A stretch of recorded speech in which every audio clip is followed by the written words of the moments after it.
We are here at the Daytona International Speedway for the final round of the World GT Championship Season 3. Here on Apex Racing TV, Andrew Woodhouse with Alex Simpson, iRacing Pro Series champion, and Adam Bath. And Adam, well, we've been at Daytona many times for season finales in the past, and well, this place never fails to deliver. Yeah, if you want that delivers drama, then I think we've chose the right one. And what drama we've got already as we head into the final race of the season. Just 7 points between Carl Janssen and David Baker, driving for Radicals and CQR, two powerhouses of the sim racing world. And we'll see which one of those two comes out on top in this 1.5 hour endurance race. It's going to be survival of the fittest here, and the fittest will probably be walking away with the championship at the end. Yeah, there technically are 4 championship contenders, Marco Mogren and Christian Rose, but they are a fair bit behind, 64 and 70 points in particular. So it would take DNFs for them to be coming into play realistically. CQR Racehub have pretty much wrapped up the team's championship as well, which has been brilliant for the team running Ferraris this season. And Alex, who can forget when we came here in the end of 2015, the drama that we had there, and potentially we could be on for something similar tonight. Yeah, I think you're right. I think we absolutely could be. So I'm quite looking forward to this one. Fantastic circuit to end it. I think I've got to give the advantage to Baker at this point, because I think the Ferrari will really wind up down that back straight. Carl with the Audi, we know how it's kind of been nerfed a little bit. Struggled at Monza in like the VRS GT series. But still did okay. But I think definitely if it was like the original build at the start of this season, Carl would definitely be favourite for this one. But I think it's going to be very, very close. So I'm intrigued to see how qualifying is going. I can see the live timing screen right now, so I might have to eat my words. Well, the Audi still very powerful. It's a great driver combination as well with Carl Janssen, and 141.421. Adam suggests that Janssen has got this pretty much dialed in this circuit. Qualifying does mean one thing, and usually the race does mean another in most of the series we cover. We'll see if it is Especially the same here Daytona. today. Yeah, Daytona with an hour and a half endurance race. Well, qualifying is just the start of it, really. But yeah, we'll see what Foggy and Baker can do. Of course, it'll be a rolling start and cold tyres as well under these nighttime conditions at Daytona. So we'll see who is able to get up to speed straight away when we get into the racing conditions in not too long.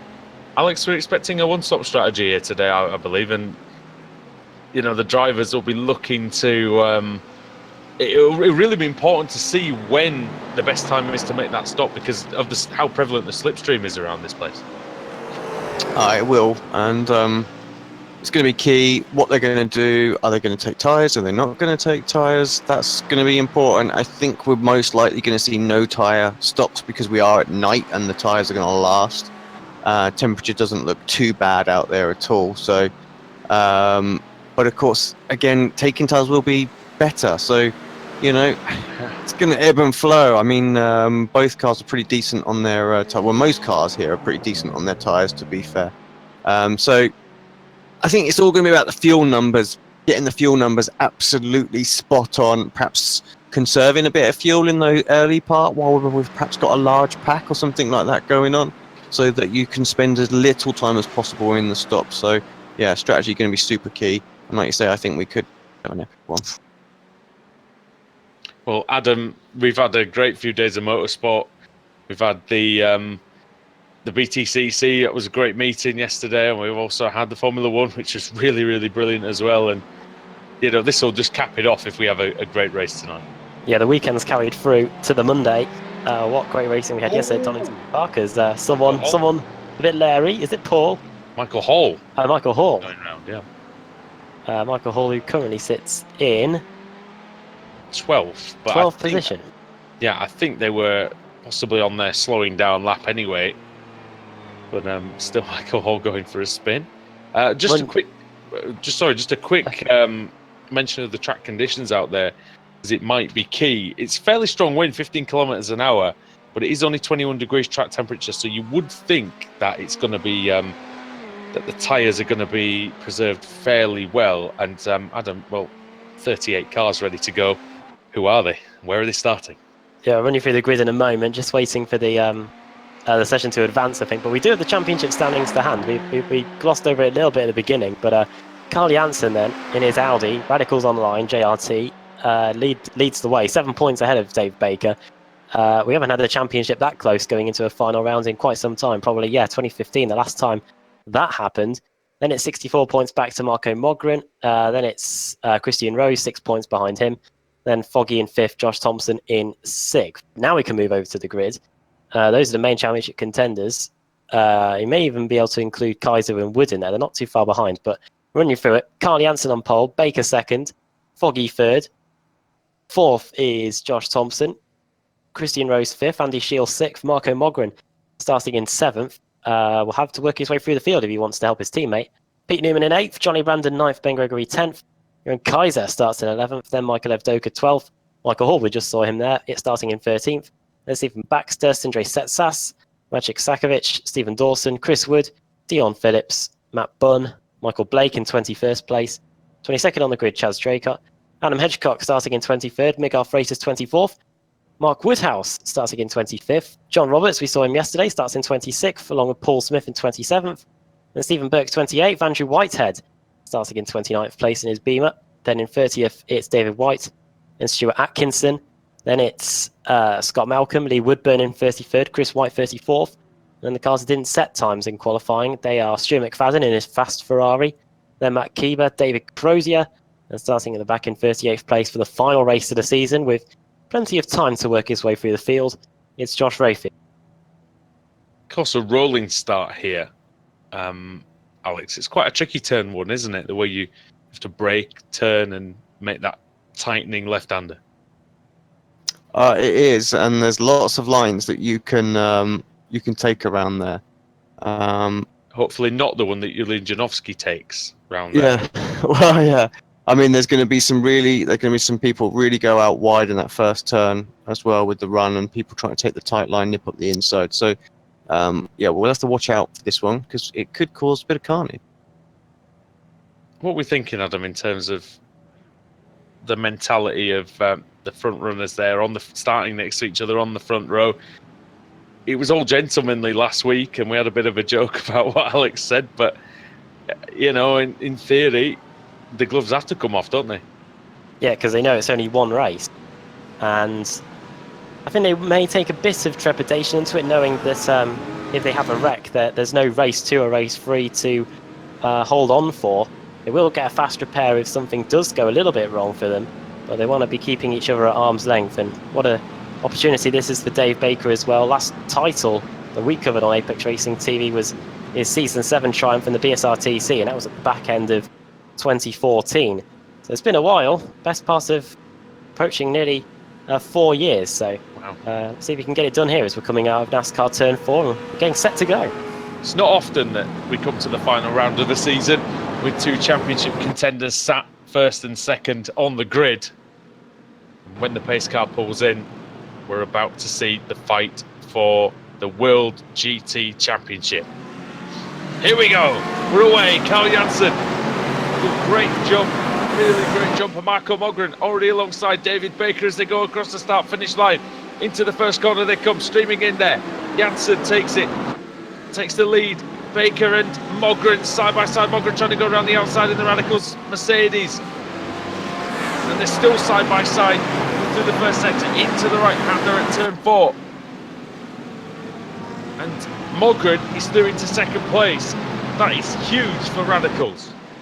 I think that was always going to happen. It's quite clearly Janssen and Mogren it was Thompson actually, were in communication at the start of that race. You could just tell Josh was already moving to the right before Janssen had even gone. So they timed that perfectly, as they should do as teammates. That you've got to take all the advantages you can get, and having Josh there is going to be very, very key to Carl. Now, what can Josh do to fend off Carl is to David Baker here. So I think, like I say, that Ferrari is going to have some pace. Now, the organising of Sorry, I was just going to say, the organising of the start isn't something out of the ordinary. I think you and me did it once in one of the IMSA Sports Car Series race. It's this is the thing. It's very easy to do if you're in. That's one thing in sim racing, that you are in direct communication with your teammates at all times. Unlike, say, Formula One, where you don't have, Lewis Hamilton can't talk to Valtteri Bottas over the radio if he wants. So I think, a lot of teams making use of that, making good use of it. Andy Shield now trying to make good use of a slipstream. So he takes on Nico Foggy. They go towards the tri-oval here. We also lost Pete Newman. We lost a few drivers, actually. There's, I'm not really sure what's gone on, but there's some big separations in the pack right now. So we've obviously had a few incidents. I'm going to see if I can pick up on a few of those. I know what happened to Pete Newman, Alex. He went off into the tyre barrier that the Cats went into. We just saw a replay of that as well on screen. Steve Burke, he went off, and Michael Blake. So this was all early on, and I think this is what separated the pack up. There you go. Steve Burke in with one of the Mercedes. I think that was Michael Blake that was involved in that as well. It was indeed. And someone went off already before that. So bit of carnage at the start of this one. Well, apologies to Josh Thompson, because I must admit I did wonder how Marco Mogren had managed to get up there from 7th on the grid, but it was such a good start. I didn't quite see where that Mercedes came from, so that one's on me. But Christian Rose and Marco Mogren, they are the two distant championship contenders, if you were, 3rd and 4th.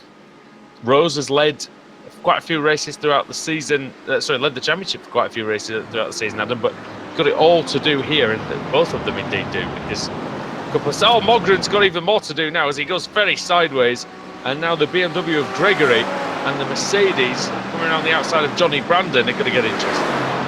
It's good to see the numbers on the side are lit up as well. So the boosted car. Yes, but the boosted car as well is involved. Car 666. That's Stephen Baxter trying to get a run in as well as we exit NASCAR Turn 4. Was he pushing it? Gregory there. Is the BMW pushing the Mercedes? I think he's trying to. I think that's the only way the BMW is going to be able to keep up, I think. But he's playing a dangerous game if we get on the brakes. We saw what happened on Sunday. Is it the only way the BMW is going to be able to get out and go for the move? But in the end, it's Brandon who tries to go for the move on Gregory. Gregory sides in front of Johnny. And there comes Baxter trying to go around the outside. Kaiser up the inside of Sexas just behind them as well. Kaiser's teammate Chris Woods had a spin down at the first corner. Another team had in an Audi. BMW with great speed on this kink. And Setsas trying to go around the outside of the Dutchman Kaiser. That's the Belgian versus the Dutchman, and there's a crash because Setsas lost the rear.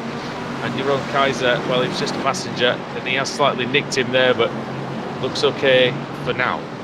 Yeah, front right damage for Setsas, a bit less damage on the front left for Kaiser. Either that or it's just because the black paint is masking some of it. But it looks like Kaiser's carrying on. It's still going to be a bit annoying for him. It's just another visual obstruction that he's got to deal with, but should be okay. Janssen and Thompson are broken away from Baker and from Nicole Foggy as well. Nicole Foggy, don't forget, the reigning World GT champion. Where he won it last season at Le Mans in one of the hour-and-a-half endurance races that we had there. This time we're at Daytona.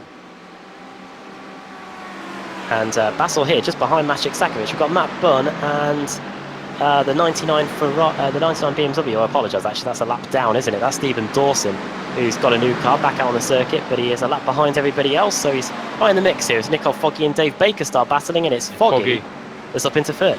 If Foggy goes through, might not be the worst thing in the world actually for Baker, because it sounds a bit silly, but it means his teammates behind him, Christian Rose, and they've seemed to work fairly well together in races so far this season when the Ferraris have been next to each other. So I wonder if they can engineer their way past the Mercedes again, but it's difficult because Foggy's so strong. We've seen him many a time just waltz away with these race ones, and he knows how to get the best of a car in the first race of the evening, Alex. Yeah, he does, and I think it's another example. I mean, Merck is really... something going on, and that's Baxter's off. Stephen Baxter in the grass. Looks like he's had a spin. I wonder if he was assisted. No, he wasn't. Just loses the rear on the way in. And that'll cost him about 5 seconds, Adam. Guess who else has spun at the beginning of the lap? Matthew. Yes, it was. Yeah, Oh, Matthew dear. he had a spin in the same corner where Chris Woods had a spin. So that braking zone, when he could just come off the banking onto the infield, it is catching a few people out. Just watch the replay of Baxter there. It was self-spin, I'm afraid. Nothing, nothing untowards. Yeah, that was it. It just looked like he just lost the rear. Michael Hall trying to keep back. Car 76, Jerome Kaiser. Hall's got by on this lap, but Kaiser wants the position back, and Mercedes is picking up a very decent tow here as they come off off a NASCAR turn 4 and into the tri-oval. Yeah, let's see. Although it looks like the aero damage is playing havoc with Jeroen Kaiser's attempts to get past the Ferrari. There's a little bit, doesn't it? Wonder if I mean, it's a bit early to talk about next season if there is going to be one, but it makes you wonder. Do you think CQR Racer? Do you think they'll stay with the Ferrari? Man, they won a title with it, Alex. I think it's all going to depend what happens with the balance of performance. You know, that changes so much in iRacing, and you know, I think they decided that was going to be a good car for them, and to be fair, it has been. But I think every team will test before they decide what car they go with next. Dave Crozier is just towed back to the pits. He was running in 23rd, but the Mercedes is now back in the pits, waiting to get a new car, and he should be back on the circuit. It's a crash with quite a few cars in the first corner, actually, and it started... Oh, it's two separate incidents, you know. It's Dave Crozier and then the boosted car of car 69, that's Stuart Atkinson. So bit of action down there at turn 1. Now, I haven't seen anything that's on this subject. I should know the answer, really, but I've just not come across it. Are we double points for this? Are we normal point system, or do we know? I'll get the rule book up for you. I'll go and have I can find the rules, but it just says race points. I believe it's you score just as many as you would for sort of three races. So right. So it's it's 3 times the points you would get. Yeah, I believe so. But again, please double check the rule book, because in case I'm absolutely chatting rubbish. Dave Baker loses another position. Christine Rose's teammate, the latest to go by Baker, so he's down to 5th place now. Next up is Andy Scheel in the ZQR Mercedes. It's having a look now on the Season 7 BSRTC champion. It is sensible from Racehub. I mean, we saw only yesterday the consequences of unnecessarily holding up your teammate, and it seems like Dave Baker smart enough on this occasion to allow Christian Rose to have a go. He obviously feels that he doesn't have the pace, Adam, so just decides to see if Rose can drag him up to that lead group again. Yeah, if you're sitting behind, then you can get pulled along quite a bit. I do have the information you were after. That's a 50% race distance in an endurance race, so that's 45 minutes into the race, which is approaching us. Drivers will receive 1x points from the table for the position they are in. At the end of the race, that's the normal race points then. Yes. And then at the end of the race, the final positions will be awarded 1.5 point. Okay, So basically, you'll be okay. So there's a maximum of 100 and 62.5. Rounds up to 163 points. Oh, right, it rounds up, yeah. Yeah. So 163 points if you lead at half distance and then lead at the end. So, yeah, if the race was to reach halfway now, Carl Janssen would get 65 points, and if he continues to stay in first place, at the end he'll get 97. See, this is great for him. Having said that, it could be quite questionable as to whether he will lead at half distance, because I don't think he's got to worry too much about Josh Thompson, but he will have to worry about Nico Foggy, because ever since he came through the Ferraris, Alex, he's just eased up to the back of these two. Yeah, that's very quickly. And yeah, I think you're right. I think Josh is going to have to hold him off the best he can. But yeah, could well be that Cole's going to be the threat in this race. He's put 2 seconds on the Racehub cars in just 3 laps or so. I'm certainly not counting out the Racehub cars either, because yeah, Dave's pace was very quick in qualifying. So may well come back at these guys if it's something to do with some sort of strategy going on.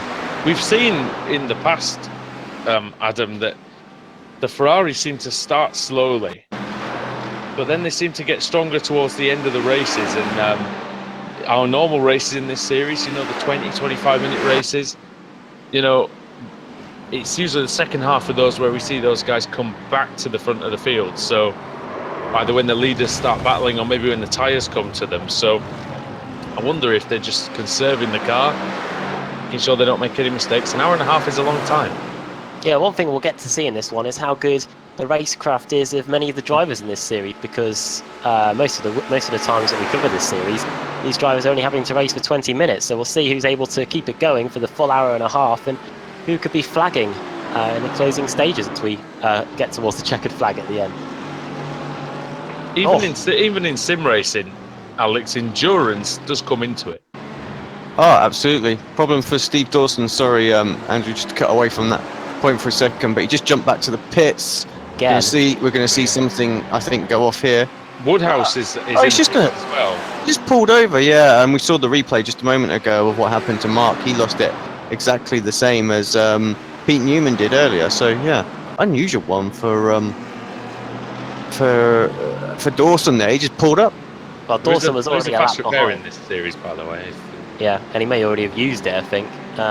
So either that or trundling around a lap down isn't the most fun you can have on a Monday night. It's not the best any night, really, but I do get the point. By the way. Yeah. Go on, sorry. I was just going to say the Ginettas yesterday. We were wondering why Simpson would carry on trundling around at the back, but then again, it's his money, isn't it? So, yeah. Well, I suppose he's paying to. He might as well carry on, might he? By the way, I've just got to point out, how good does Matt Keever's car look in this lighting condition?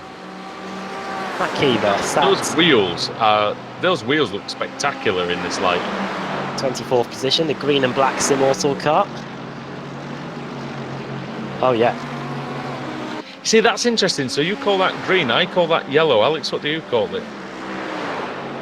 So I know some people call it different, you know, different things. I would call it a luminous yellow. Oh, there you go. But some people do call it green, and it's kind of in the middle of yellow and green. So, you know, I'll tell you what, comments on the chat, what do you call that colour? It's Whitehead. He's in the barrier. And he's collided with another BMW here. As he got on the brakes? Oh no, Mercedes, isn't it? Into the chicane. Oh, it goes too deep. And the Mercedes of Scott Malcolm not able to do much, but send the BMW off into the wall, and he goes for a trip through the grass as well. And Paul Smith says, "Thanks very much, guys. I'll take both of those positions, thanks." So it looks like Andrew Whitehead might have been eliminated from this one. Oh well, it's a shame for him. We got a chance to chat with him yesterday. Thanks very much for all the access that he gave us as well. Yeah, it was brilliant, wasn't it? And but unfortunately, the only access he's going to have to the rest of the race, he's going to be watching it as a spectator. Yeah, his time he's now prohibited from unless he gets a fast repair, but then he'll be back on the circuit. But he will have to tow back to the pits. Could be worth it, Alex, maybe, but it's going to take too long probably for him to tow, for him to score any points. I think you're right. I think it's going to take a while. Only if it's fast repair, obviously we'll get an instant fix. But once they get there, but you're right, he's going to be a few laps down. Oh, Setsas, he's struggling as well. How many people are going to lose it going into the chicane today? He's struggling to get the car going as well. We're on board with him then. Remember though, he cooked the tyres earlier on, didn't he? A bit. Setsas. A sideways moment, yeah. Yeah, he already had a spin. You're right. Man from Norway, I believe. That's dropped him down to 14th place now. Battle for the lead is now finally reached a bit of a moment. Well, the battle for second place has anyway. Nicole Foggy slowly chipping away. He's now reached the back of Josh Thompson, and we've now got a Merc on Merc battle here between Thompson and Nicole Foggy. Foggy versus Thompson could be very, very interesting indeed, because neither of them like to give in. Let's be honest, and we'll see. Because Thompson, it seems like recently, he's thinking about the bigger picture a lot more. So we'll see whether he can actually whether he can actually do it. Well, we were speaking to Dave Baker yesterday, and he said that the Northern Lights racing drivers, a lot on the Thursday races, are really quite. They like to dish it out. So we'll see what Foggy can do here against a driver renowned for that over the years in Josh Thompson. So I think we've got a match made in heaven here for an epic battle. Good run for Foggy, Alex, and he might have a go into the bus stop chicane here. Yeah, I think he's got to have a look. Jump on board Oh, look at that. with Thompson. See him fly through. It's an easy one in the end. He's on the mission, isn't he? Of course, later on in the race, lap traffic's definitely going to come into play. There's already some drivers over a minute behind. And there's quite a few drivers over 45 seconds behind. It's 1 minute 42 or thereabouts for a lap. Thompson's going to fight back down the main straight to the tri-oval. It is difficult to get a move done around the outside in turn 1 here at Daytona. We'll see if Thompson manages to do. He's going to make a good fist of it. Right, he's just going to, well, he might get a good run on the exit because Foggy's gone a bit wide. We're almost side by side here, and Foggy is given a car's width, and Thompson did very well actually to avoid the contact. Shades of Ricardo and Bottas then at China, wasn't it then? As Thompson almost found an opening there going into the hairpin, no way through, and I wonder if he can close back up to the rear of Foggy again, who, by the way, we almost had shades of Ricardo and Verstappen as well, but let's not talk about that. Oh yeah, if anyone's Christian Horner will be somewhere having nightmares over that. And I'm sure the anti-Max Verstappen fans are getting out their history books about what happened to Daniel Kvyat for less than what Verstappen's done the last few weeks. Yeah, it's a fair point actually. I must say that. Although Kvyat is no Verstappen in terms of the speed. Problem for Sakovic, guys. Just seen him dropping down the order. He ran a little. I'm not really sure how he ran wide, to be honest. I'm gonna see if I can get it back on replay. It was intent for the start of the lap. Oh, okay. I was about to say he's gone the wrong way, but he was on the in. Oh, that's a weird one. It was on the kink. He just got the line. Just got it wrong on the kink, didn't he? Yeah, ran out wide. But then he's had to take to the. He took to the escape road, essentially on the inside. Part of another course, I imagine. Here and then I think he had a slowdown to serve, and that's why he was on the grass. Yeah, trying to find an opening to get back on this track. And bit of a messy one for Sakovic. Another car to retire from the race. Stuart McFadden. I don't think we saw any of him. But he's gone. Oh, Thompson having a look around the outside of Foggy. He can make it happen. I think he's just gone in a bit too deep though. Foggy, meanwhile, closing in on Janssen as well. Andy Shields closing in on the Racehub Ferraris. I mean, he's been there for a while as Shield, but this is the closest he's been to the back of Christian Rose, who's now relinquished fourth to Dave Baker again. Baker was quicker than the leader that last time by as well, so I guess they gave Rose a few laps and to try and close, and maybe he just didn't have the pace. Yep. Quickest driver of anybody on that last lap was Marco Mogren with a 42.4, but yeah, Baker 0.3 of a second quicker than Janssen on that last tour of the circuit. Well, that's the interesting bit to me, is the fact that Brandon and Mogren and Gregory have now caught up with this group pretty much. It could be a 6-car scrap. Definitely the Racehub guys won't want that to be a 6-car scrap.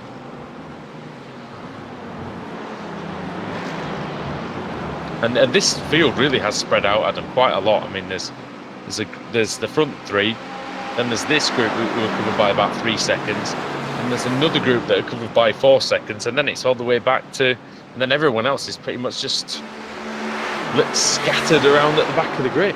I think we're settling ourselves in for a pretty good race here. I know we've got the pit stops to come as Stephen Baxter becomes the latest car to have a moment at the chicane. David Baker v Christian Rose, and it looks like Baker had a brief look, but Rose able to pull back alongside and maintain his 4th position. But so far so good for.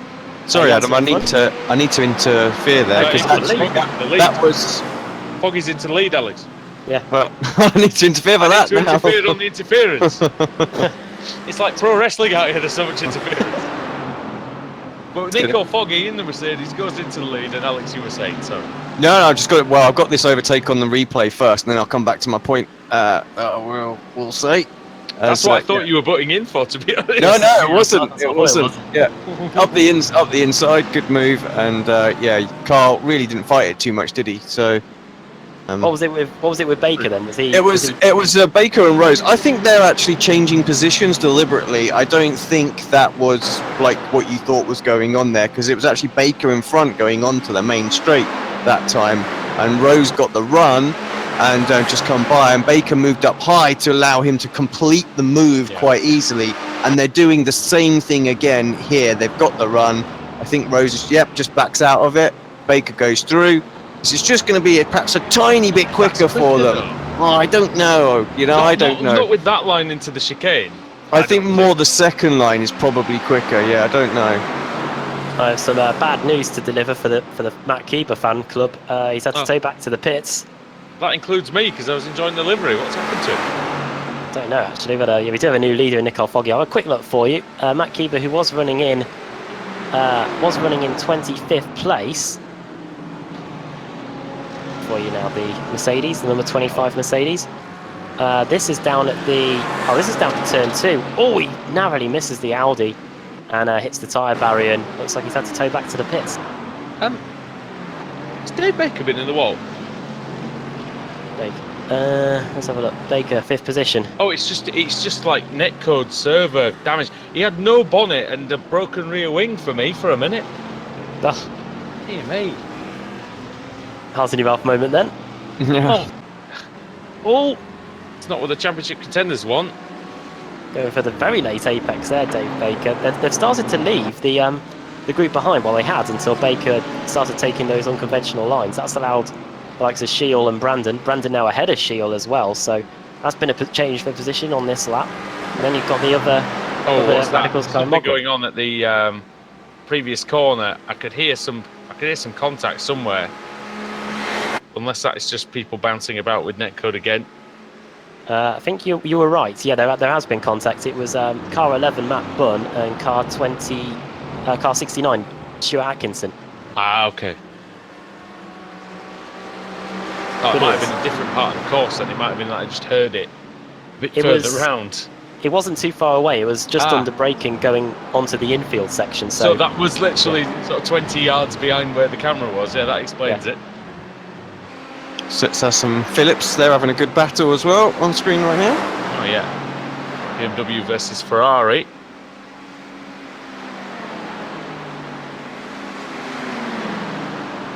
Oh,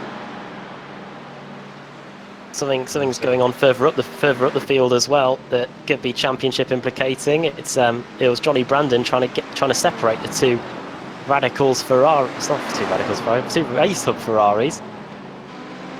But to no avail. But Setsas, as you're right, still trying to get past Dion Phillips here. Marco Mogren running in 8th place as well. He's one of the championship contenders.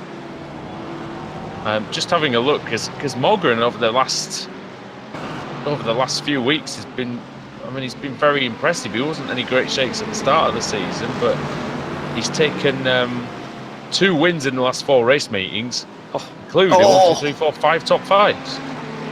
Phillips and Setsas coming together there as Setsas finally completes the move on the blue and white Ferrari. Setsas now into 12th position, Phillips down to 13th, and now Sakovic and Evdoka are the baying pack behind. And it's got to say that under the lights, that red Ferrari of Evdoka there in the Shell V-Power Ferrari does look mightily good. That's my pick for the best livery, I reckon. It's a thrust vector car, isn't it? Is this me with my paints? Yes, I think it is. It's a thrust vector car, Evdoka. Sorry, Evdoka. Well, I like the paint anyway. That shows me for not getting the latest paint. I have to say, I've got him in the same V-Power car. So I'm not quite sure what's going on there. Well, we're in trouble. For the lead, guys. For the lead. Thompson trying to go around the outside. Well, Jansen's allowed Thompson to go forward then. That doesn't make any sense to me. And at the same time, Johnny Brandon and Baker again as well. It makes absolutely zero sense to me at all. why they would switch positions. Because all that's doing is giving points away. I mean, unless they think Thompson can take Foggy and then get Janssen back past Foggy. Oh, But it just doesn't really make a hell of a lot of sense from the point of view that they're ahead of the Ferraris, and surely that's all they need to do, Alex, isn't it? Yeah, I mean, I think I'm looking at this and from a sort of a team perspective, and I would say, well, we're pulling away from our rivals comfortably. I have to say, a couple of tenths of a second a lap. All Carl needs to do is beat Dave. Do you That's think that they're just I think letting Josh have it at Foggy, and because Janssen knows he can beat Racehub? Exactly that. I genuinely think they're like, well, you know, the championship at this point, you know, looks to be going our way. We just need to carry on doing our thing. You know, let's try and get the race win as well. Why not? Well, it is done if they stay in the positions that they're in, obviously. But yeah, they would obviously love the race victory. Nico Foggy's been a bit of a fly in the ointment in terms of that. Thompson going around the outside. Foggy does lead that lap, only by 28 1,000. So that's a second, dear me. Johnny Brandon's not wasting any time. He's got past Dave Baker. He's now trying to get past Christian Rose, and he's done so. Well, that's brilliant from Johnny Brandon. That Northern Lights Racing Mercedes, it was the class of the field in Season 2. And it looks like it's coming back into form just the right time. Thompson to the front. Gets the move done at the inside, going into the hairpin just as we looked away. Of And course he has when we look away from it. It's just a rule, isn't it, at this point? they always make the moves when no pressure when they're not on screen. From the Isle of Man then, into the lead. Ahead of the Scotsman and the Swede. Mankman pushing to the max. That's it. See then whether Josh Thompson can break away. You are able to break away on this circuit. We have seen it so far. You need a little bit of luck just to break that slipstream. Just approaching the half-hour mark, so we're 15 minutes away from the points getting awarded. And I wonder if there's going to be, like in the NASCAR series, there's going to be a push to get to the front so that you're leading when that 45-minute mark hits. Yeah, the stages. Green and white checkered. Well, if you are just joining us here on Apex Racing, this is the World GT Championship. This is the final round of the season from Daytona. Andrew Woodhouse, Adam Bath and Alex Simpson bringing you all the action as Carl Janssen, Dave Baker, Marco Mogren and Christian Rose go for the World Championship.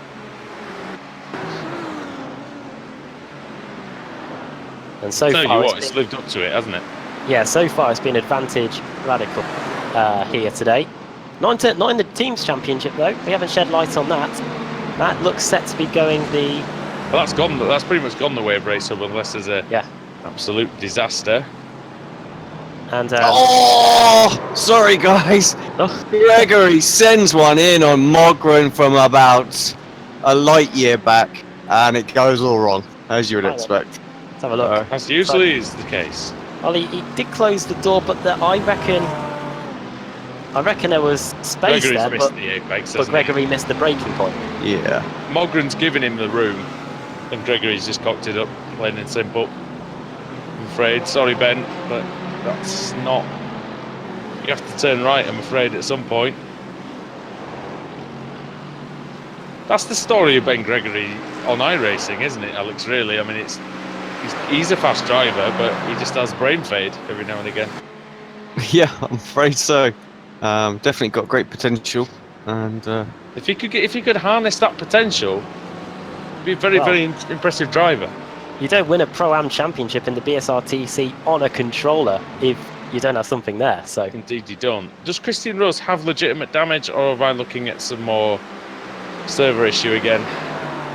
Johnny Brandon or Christian Rose, did you say? Christian Rose. Rose is fine. Yeah, because it's just reset itself now. He had no bonnet as well and broken rear wing again, so must be just a graphics glitch that I'm getting. Thompson getting a bit flashy at the back marker. Oh, having to lap somebody there. That is Matt Keeber. back out on the circuit again. Get back into the race, yeah. Circulating a good, only a lap down, so he has been trundling around, but that should be him now, his second lap down. And Foggy, great run out of the hairpin there. But this infield section, there isn't too much in the way of clear-cut overtaking opportunities, but we'll see what happens going into the hairpin here. No way through, just yeah. Long way back this time, and Foggy decides against the move. Thompson looking strong. I mean, he started fourth on the grid. He made a tremendous start. Really did. And challenge for the lead for the whole of the first few laps. He finally made it through after 18 laps. Now, just a quick one as well. While these guys have been exchanging positions, the gap has come down from 6 seconds to 4.9 to the chasing pack, which is interesting. Yeah, I think that's always going to happen, isn't it, when they start getting to it? A couple of back markers obviously have helped that as well. And Brandon moving to the front is kind of pulling the guys on, because he definitely is lapping quicker. I mean, 1:42.45 last time by compared to... Yeah, absolutely. Wow. And they're doing 1:43s, but they are 1:42. Yeah, they are 1:42s in clean air, though, the leading sort of 3 when they're not battling. So that's only a quarter of a second slower than his qualifying time for Johnny Brandon. Excellent stuff. Very quick. Thompson. The 2 back markers right in the way of him now, though. That's going to slow him up this lap. Gone, isn't it? Most likely. Kiva now, having to get laps by everybody else. That's Baker going through. Baker now sits in his customary 6th position. Unfortunately, right now, 6th isn't going to cut it, I think. Michael Blake's been in the pits. He's emerged just in front of... well, I'm trying to figure out who's ahead of on the track. I think it might be David White that he's ahead of on the track, but behind. Well, he's a lap down, sorry, now. Yeah, cars are 1 or more laps down. We've got David White, Michael Blake, Andrew Whitehead, Chris White, Adam Hedgecock, Matt Keever, Mark Woodhouse, and the cars that are still out, Woodburn, Baden, Dawson, Crozier and Newman, the first cars to fall by the wayside, which has probably been a summary of what sums up Pete Newman's season as well. He's had appalling as well. Yeah. It's not been the best for Newman, really, given how strong he is in most cars. I'm sure he'll be back. He just he's persistent, that's for sure. Once raced from a hospital bed to complete his required races in the PSRTC, so to get into that, got him into the showdown. Those few points he gained on that day with a controller in hospital bed. And it was mid-Ohio as well. It wasn't exactly an easy circuit. Did complete them, though. Yeah, I think he finished all but 1, possibly, so it was a great effort. Did help him get a shot at the title in 2015, I think that was, and then he did get in again in 2016.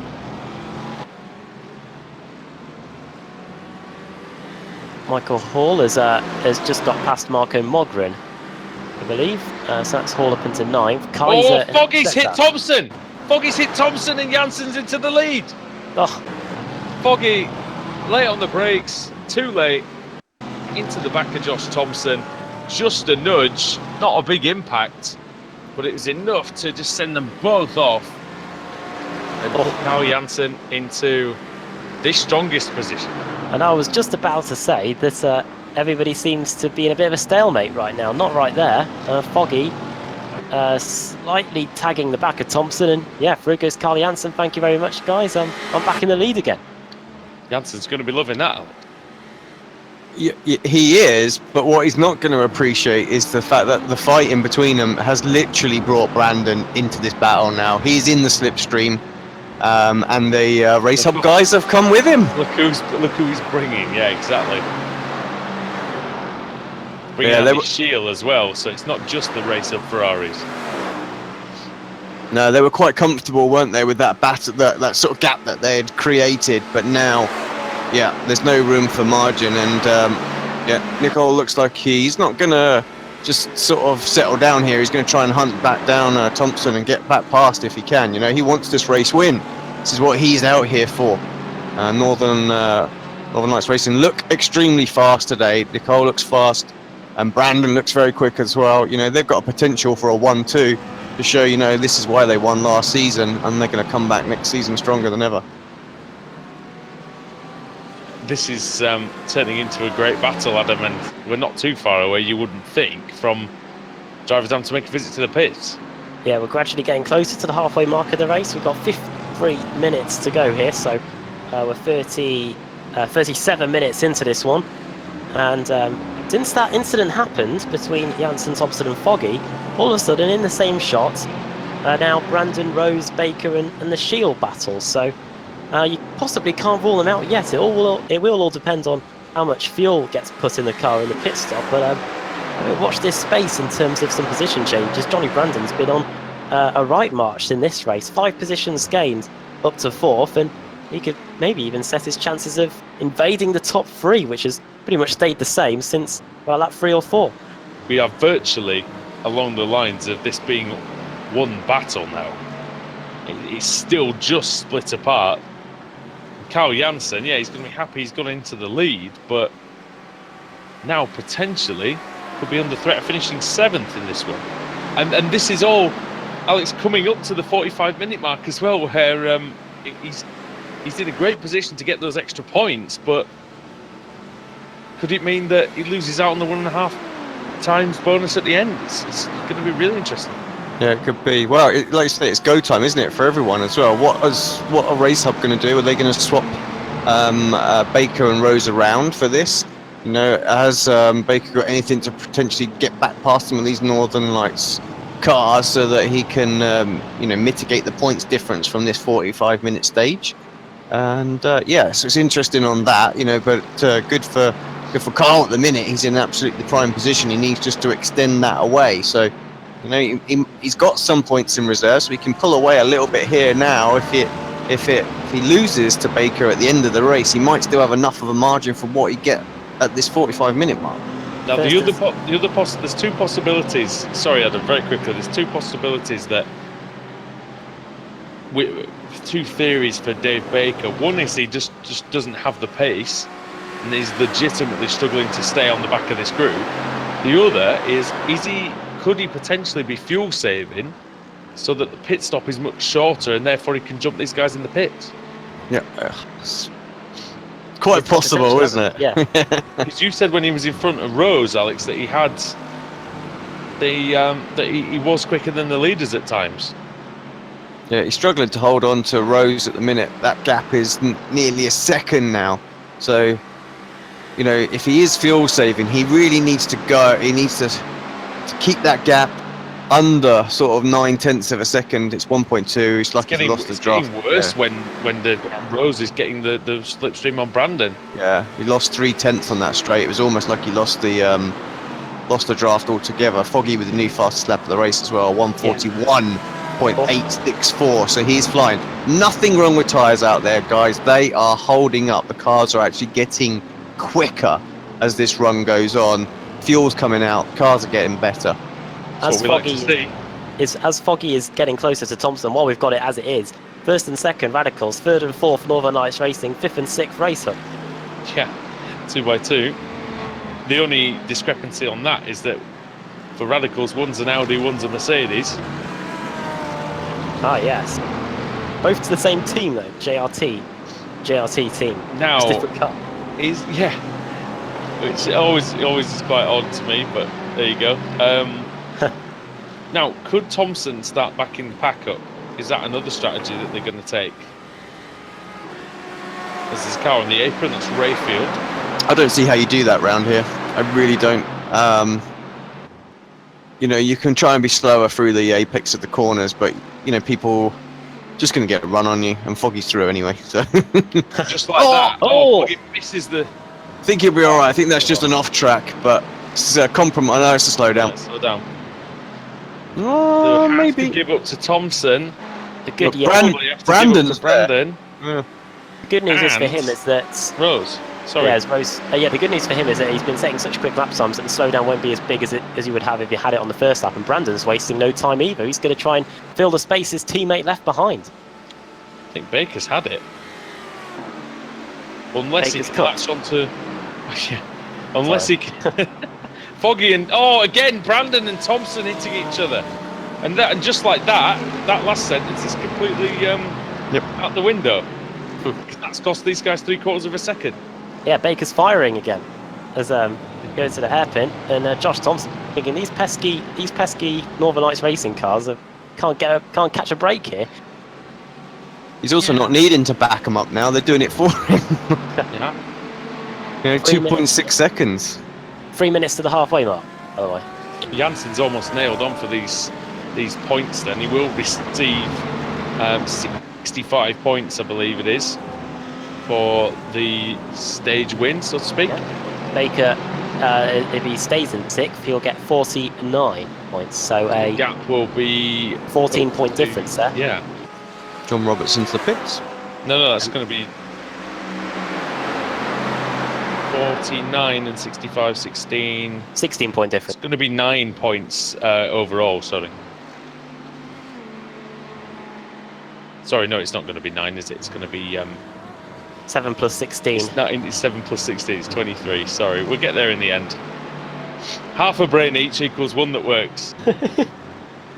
I don't think we can blame the one pint that we had yesterday at Donington. Yeah, just the 1 pint. Dear me.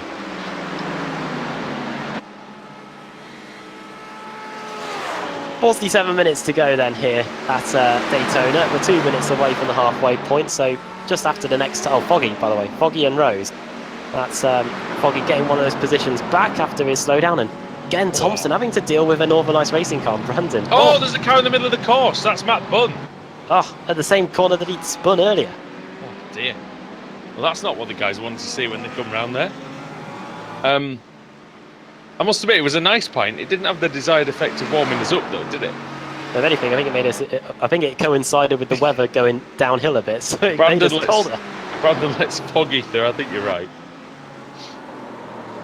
Just watch that replay for Matt. He lost it going in, thought he caught it, and then turned in again, and the car just went. It was like, oh. That's the tyre model for you. He left it though. He left the car where it was. He saw the leaders coming, and he decided not to move. So that was good thinking. I don't think the drivers will have been having a heart attack as much as we would have, because they would have had the yellow flag flashing on their screen, and they would have probably had the spotter telling them that they had a car stopped on the inside. But we don't get that.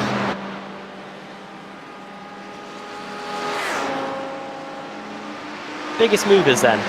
One position, the biggest mover, bit of a surprise, but I'm sure he'll be very happy so far, is Scott Malcolm. He sits in 20th place, 12 positions gained. Malcolm started 32nd, and he's doing pretty well here. So Marco Mogren, right? He's in 11th place. I don't know if you've checked the YouTube chat. He's managed to insult Ben Gregory on the YouTube chat while driving. There you go. Don't get that in. Yeah. That's something we need to add to F1, isn't it? Give them a little like a keyboard. Keyboard in their car. Yeah. On the screen on the steering wheel. because Lewis Hamilton won't bother to learn how to use it. You should just have a bit coming, say on the touch screen and on the steering wheel saying incoming message from Sebastian Vettel. Verstappen, you're an arse. Yeah, that's it. I'd love to see control messages. Yeah. No, a message. If you're a back marker, you get a message from Sebastian Vettel saying blue flag. Daniel Ricciardo sent you a picture and a troll face pops up. Yeah. He's like, Daniel Ricciardo. Oh my! There's contact again. Thompson's off and Foggy's hit Thompson at the same corner. I think that is. It was the same corner.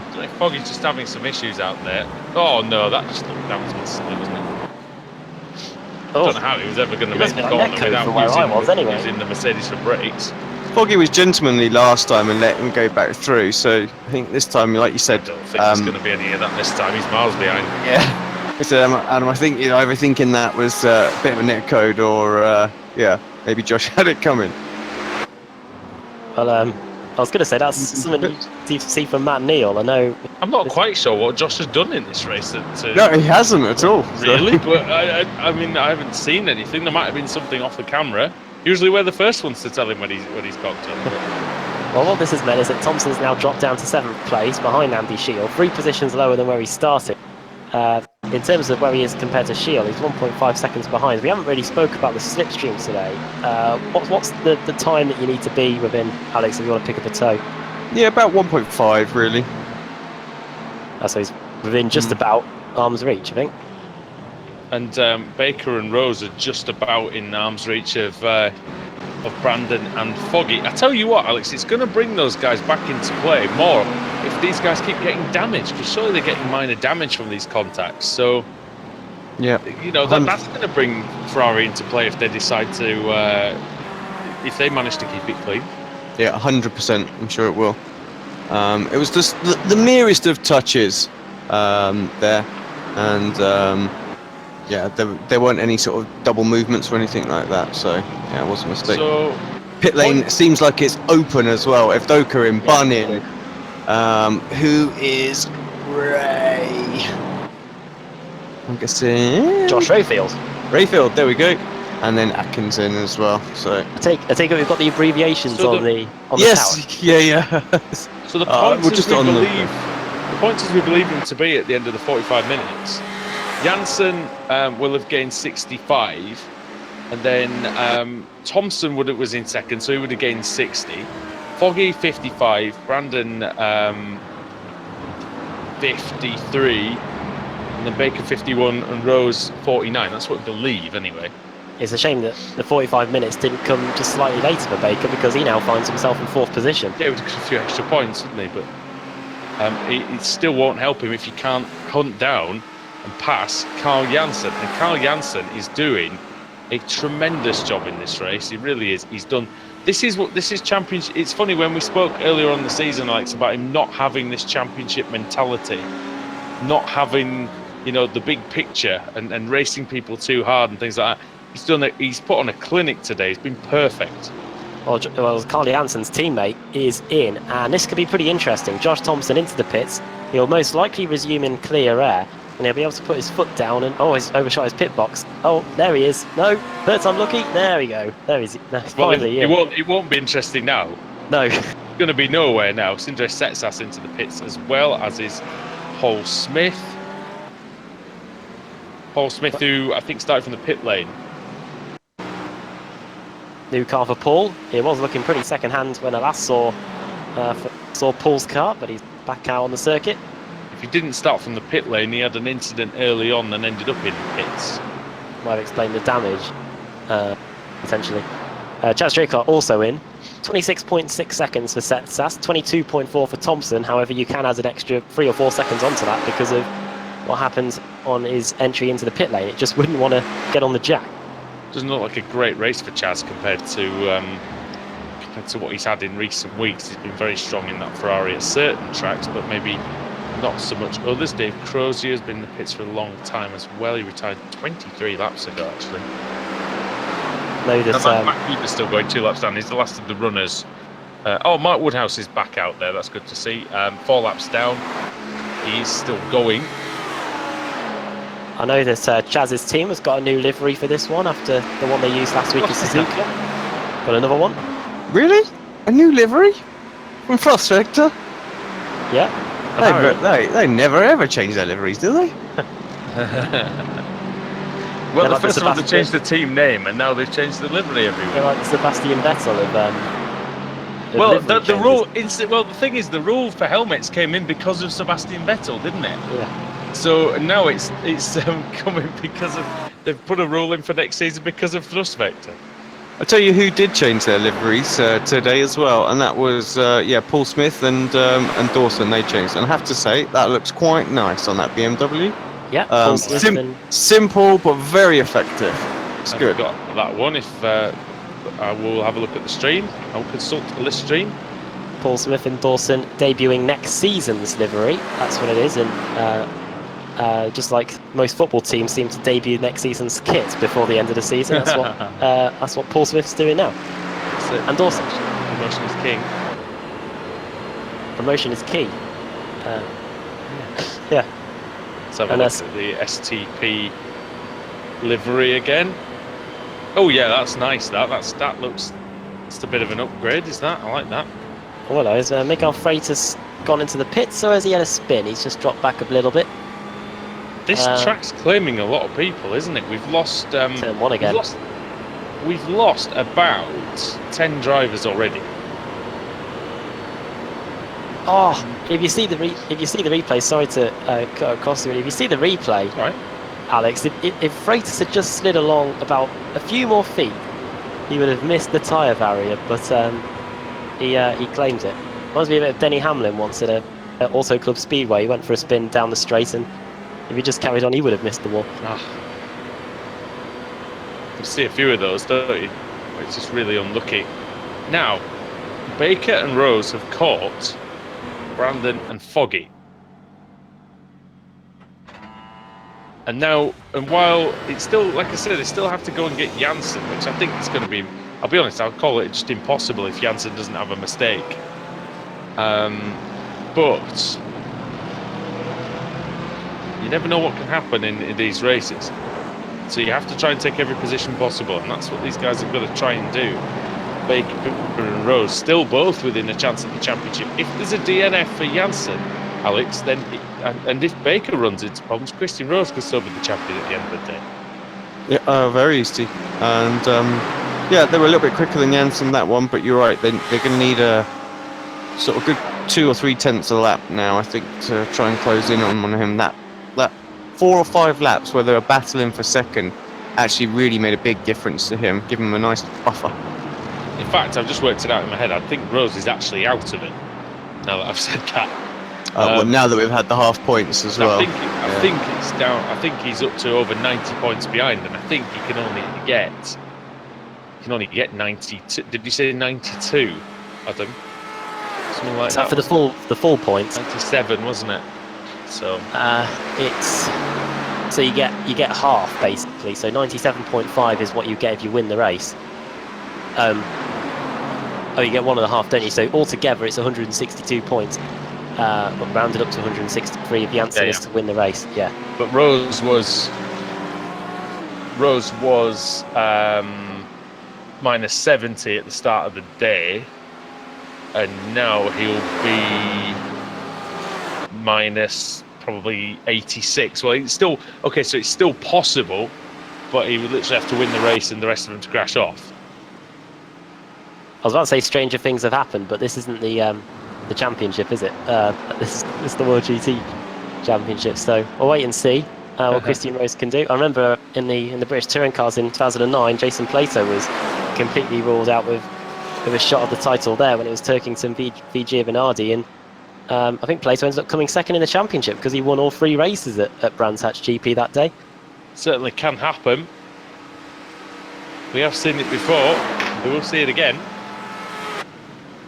For now, the advantage is well and truly with the Audi driver Carl Janssen, Radicals, and what a performance it's been from them this season as well. It's been, if we just sorry, no, carry on. I'll let you finish on the answer. No, sorry, go on. I'll take a while anyway. Just when we thought that Baker may not have had the pace, he goes and puts in the quickest lap of anybody on that last lap, a 42.4. So maybe it's the long runs that Baker's going for. Well, looking at Janssen and his Brandon season, Sherlin. Sorry to cut in there, but critical with them pitting right now, I feel. Yep. So,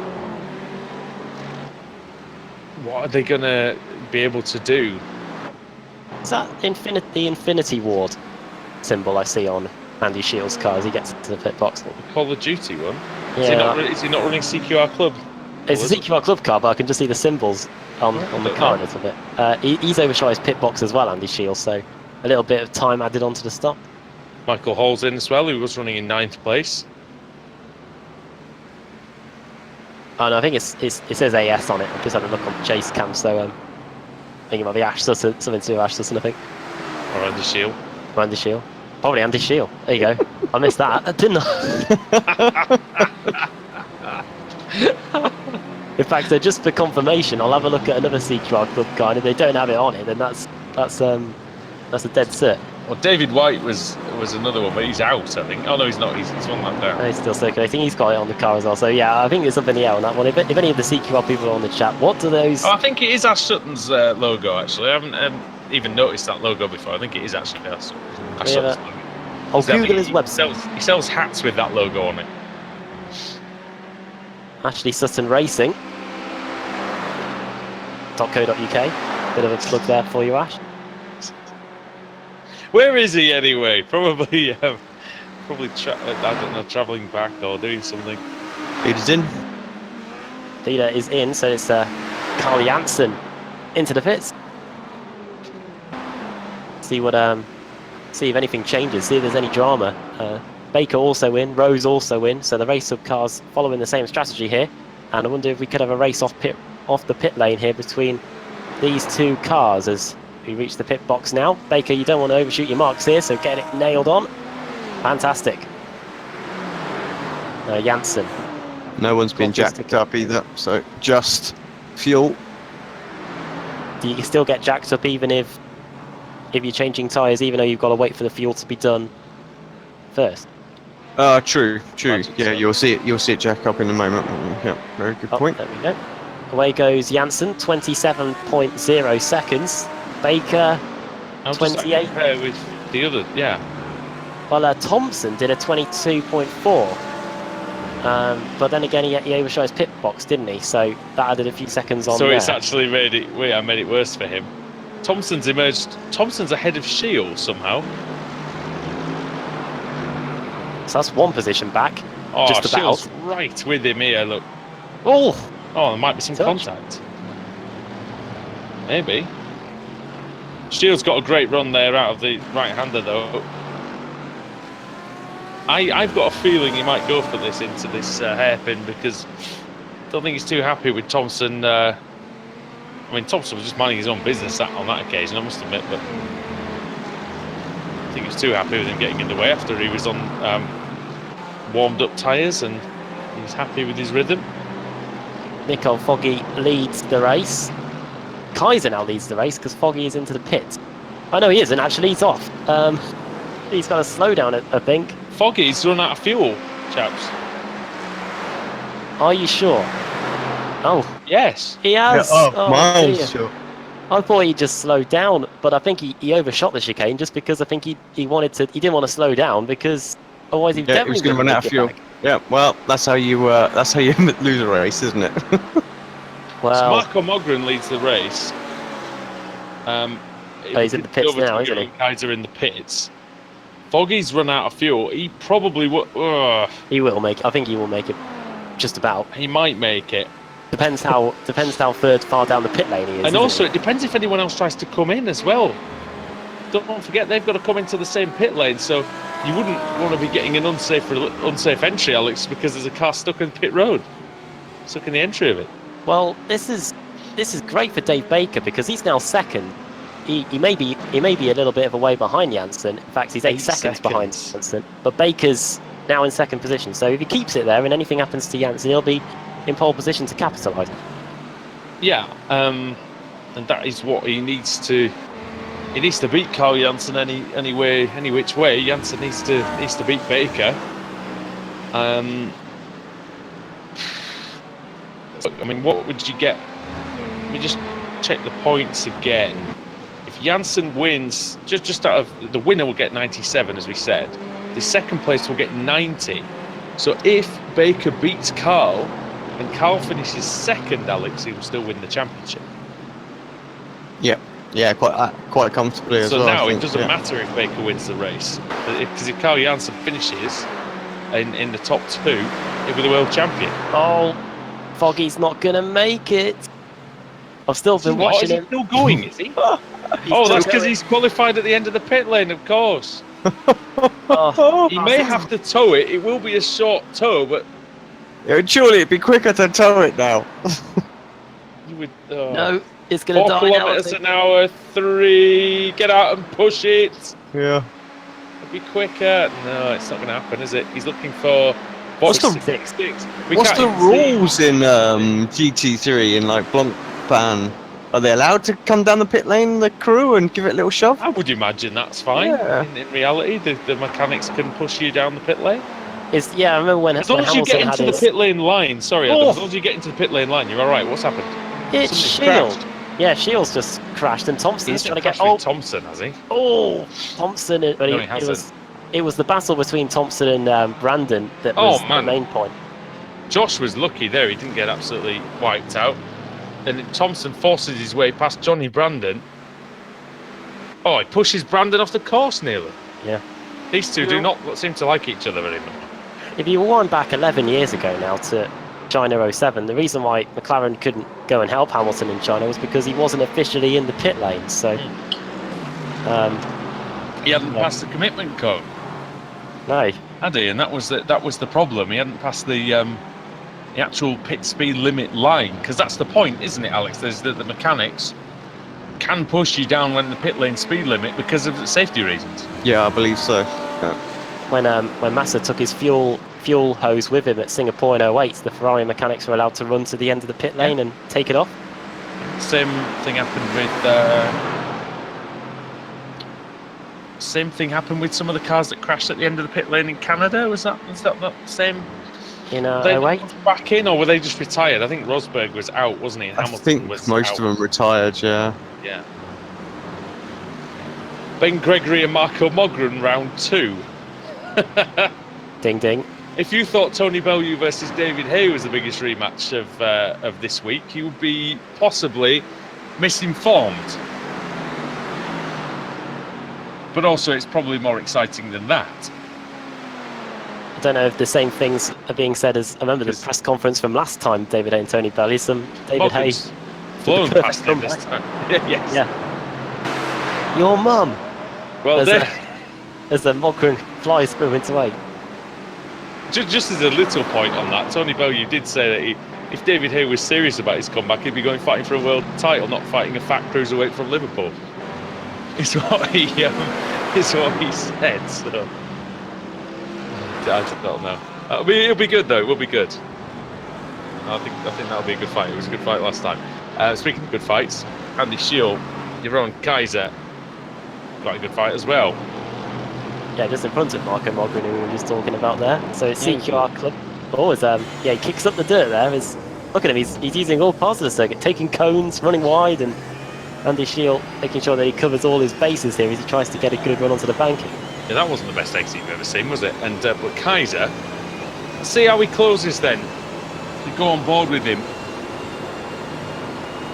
See how much slipstream he can garner going through NASCAR Turn 2 into the bus stop chicane. Your own Kaiser lifting off. Doesn't want to lift off too much. Rad cars behind him. Shield just nailed that chicane, Alex, didn't he? Yeah, fantastic. We were on board with Kaiser there. See him lifting, but yeah, Andy just straight through, no problems, pulled away. He is pulling in, isn't he? I don't think he's going to get enough of a run. He is gaining. He is about 8-9 kilometres an hour quicker. He's gaining into the braking area, Adam, but still quite a way behind as he gets very twitchy as he hits the slow pedal, so to speak. Let's not forget Shield spun at that corner about 2 laps ago, so the tyres, even though we don't seem to be having too much of an issue with the tyres today, they're he's gone wide. Overcooked, and maybe that's the reason as he runs a bit wide. Yeah. He looks like he is having trouble with the grip level of that Mercedes. So too did Mogren there. He had to correct there with an armful of Oppo there on the exit of the hairpin. Kaiser then, slightly different line to Andy Shield through the hairpin, but Shield gets on the power earlier. Does that surprise you, Alex, given the fact he was deeper into the corner? Yeah. Don't quite know how he's managed to do that. I mean, that's probably just Kaiser just being a little bit cautious coming off of it. Really should have been the first person on the gas with the line he had. Now, what he needs to do this time, I think we'll just follow it for this one lap. What he needs to do this time, I think, Adam, is get close to the back of Shield and really don't compromise your own line. Just follow him through the bus stop chicane and get a great run onto the banking. See what he can do there. Kaiser on the brakes. Take that curb. Hit that curve. Shield took a bit more of it than Kaiser did. Now back onto the banking again, and that really seems to be where Shield's at his best. Well, Kaiser is closer this time. He's much closer. And he's closing in nicely through NASCAR 4, which is turn 11 on this track. It's great overspeed here. Up to the top of the circuit, no. Decides not to bother. And in some ways, it's a sensible option, Alex, just for the fact that the first corner, it comes up very close to the start-finish line. Yeah, it does, and I think with the nature of that corner, if you're on the outside, you really want to be going for it when you're, cleanly alongside. You don't want to have to be trying to brake around the outside to do it. It just it's very easy for the driver on the inside to push out wide, and you can end up in all sorts of trouble. So I think, Kaiser just waiting patiently until he gets that ideal run where he's clean alongside and can then have a challenge for it. Whitehead into the pits again. Sorry, White into the pits. Sorry. Whitehead is still going. By the way, it's just he's a lap down now. Yeah, White, who was in front of Whitehead, he's in the pits. Paul Smith still running. It's been a bit anonymous for him. Yeah, I think that's a retirement for David White as well. Jumped to the pits rather than drove in.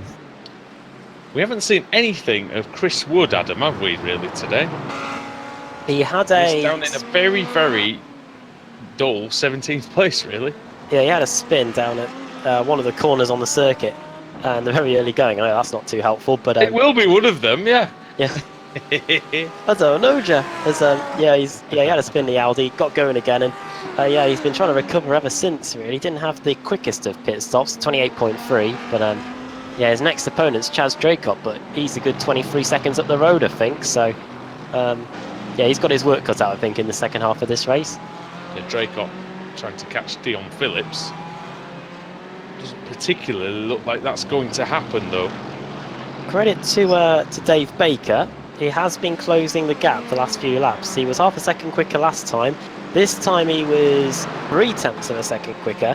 Gap is now down to the low end of 7 seconds, but still got a bit of work to do as we've just got over a quarter of an hour left in this one.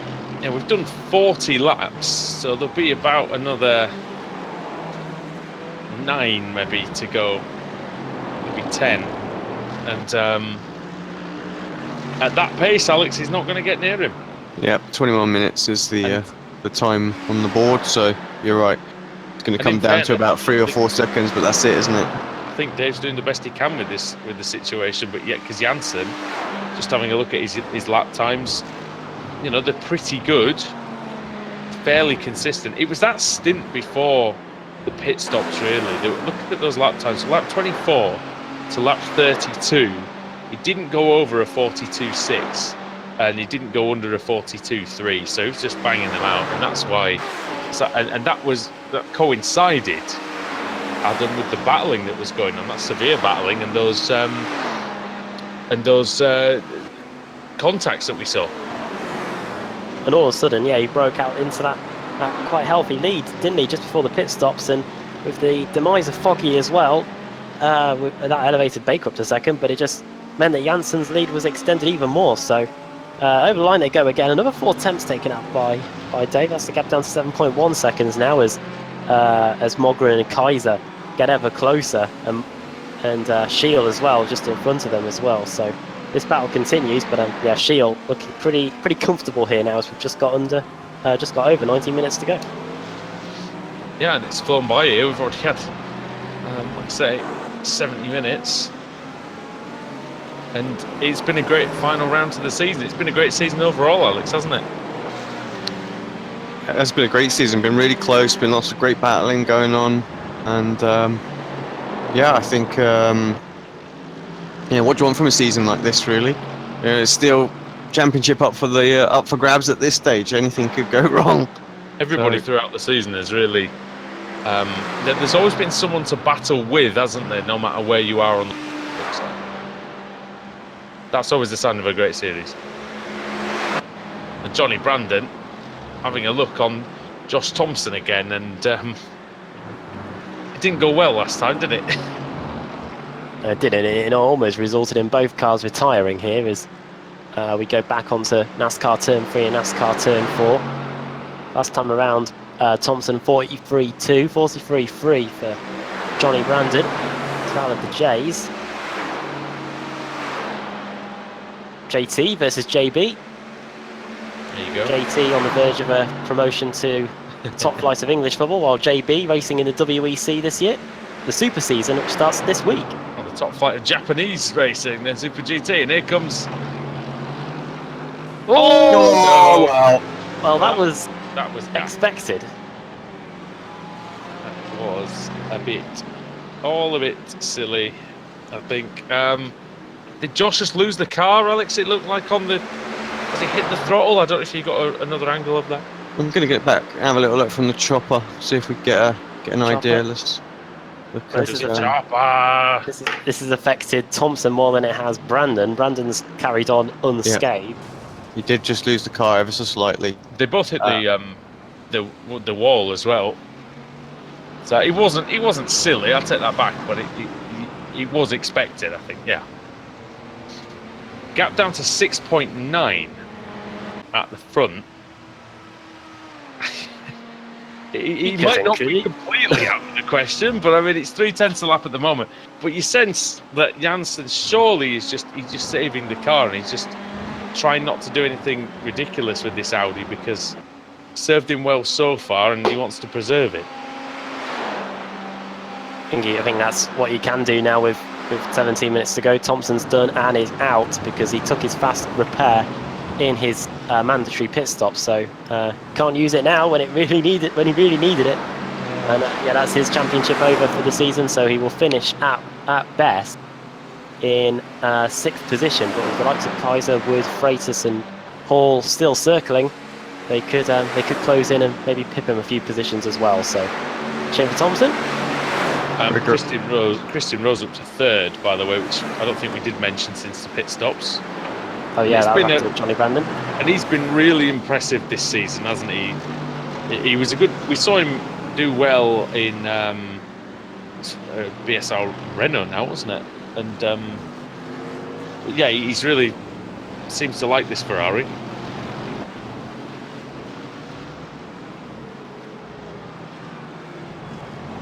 Seems to, I mean, he was a bit unfortunate with, was it 2-3 races to go in the season where he just had like that awful race meeting, wasn't it? And that's what dropped him out of the championship. So, yeah, big gutted for him there, but still done a great job for the team.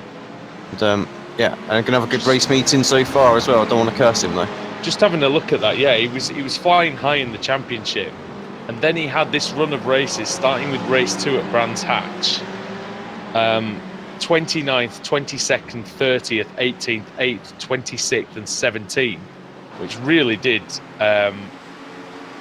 kick him in the balls, really, essentially, when it comes to the championship. Because before that, he'd started off the season, Adam, with only 3 races out of 6, 9, 12, 15, 14, 17. Only 3 races out of the first 18 where he hadn't finished in the top 10. Done pretty well, hasn't he? Johnny Brandon, but yeah, it's now drifted down to 11th in the championship. Best finish, 2nd twice, 2 podiums. So those 2 runners-up positions have been the only times he steps on the podium this season. Finishing in 2nd place at Brands Hatch and GP, Brands Hatch GP, and finished 2nd at Suzuka last week. So Andy Shell, sorry, around turn 1, he's lost a whole load of places. Yep. Now, he was in a bit of a battle, but he just loses it. And I tell you what, he misses Johnny Brandon by a fraction. Oh, Brandon had lost it as well, hadn't he? But he was able to hold on to it. Yeah, very close there. I think the fact that Brandon lost it, well, no. But you can just see, Alex, I don't know if you've got an angle like looking back from the rear of Johnny Brandon's car at all, but you see him nearly get absolutely wiped out. This will be when our latest update of the overlay comes into its own, where you'll be able to go and just give me that angle and set it. Because unfortunately, I haven't got it on the event viewer because none of them actually went off track. Not even Andy Schill. Nope, he didn't Does go it off not track. count the loss of control as that then? Didn't. No, I don't see the loss of controls. I only see the off track. I see track limits. So yeah. Can we get it? Oh, we'll have to maybe see if we can get that to see the loss of control as well. So, I don't think you can unless you're an admin kind of thing. You won't read it. You don't see the incidents go up and stuff. So yeah, it's tricky. David Baker that time, 42.3. It's down to 6.5. You've got the feeling too little, too late for him. Janssen 42.7. He's just banging those lap times in, isn't he, Adam? He's the last 6 laps 42.8, 8, 8, 8, 7, 6 and 7. So got a lot of consistency, haven't you? And that is Dave Baker down to a T, isn't it? That was a bit like Buzz, like you to the rescue. That's reminded me of a funny tweet I saw earlier. Looking at incidents. Kaiser and Mogren for 5th as well. Sorry, Adam, go on. I was just going to say, the cleanest driver on the circuit, no surprises who it is. It's Carl Janssen of 0. Pete Newman, who picked up 1 incident and then he left. So he currently sits in 2nd. The person with the most incidents is Josh Thompson. In fact, it's 2 Joshes. Josh Rayfield with 33, Josh Thompson with 39. 39?